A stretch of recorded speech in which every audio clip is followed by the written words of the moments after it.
শিবরাত্রির জন্য কিছু কাজ আমার হয়েছে আর কিছু কাজ কিন্তু এখনো বাকি আছে। বেলপাতা তুলে নিয়েছি আর ছদ্রির বাড়ির থেকে কালকের জন্য ফুল তো আমি নিয়ে আসলাম। এখন ভেতর থেকে অনেকগুলো কাঁসার বাসন বের করেছি, কালকের পুজোতে সব কাঁসার বাসনে ব্যবহার করব।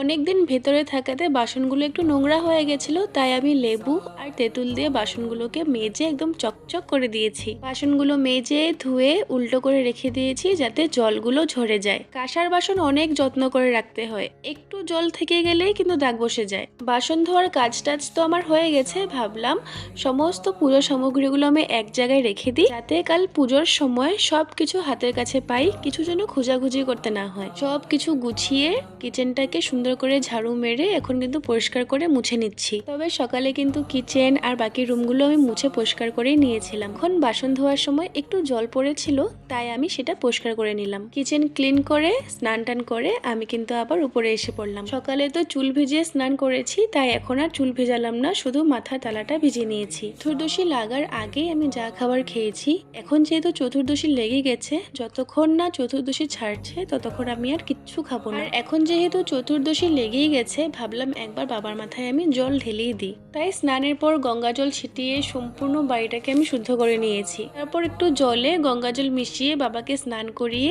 একটা বেলপাতা অর্পণ করলাম। প্রতি বছর কিন্তু যখন চতুর্দশী লাগে তখন থেকেই আমি পুজো করা শুরু করি। আর এবার যেহেতু 2 দিন পড়েছে, তাই আমার মায়ের কথা শুনেই কিন্তু আমি পরের দিনটা চুজ করলাম। কিন্তু চতুর্দশী লাগার পর বাবার মাথায় একবার জল না ঢাললে তো আমার নিজেরও শান্তি লাগছিল না, তাই নিজের মনটাকে শান্তি করার জন্যই বাবাকে একটু জল ঢেলে বেলপাতা অর্পণ করেছি।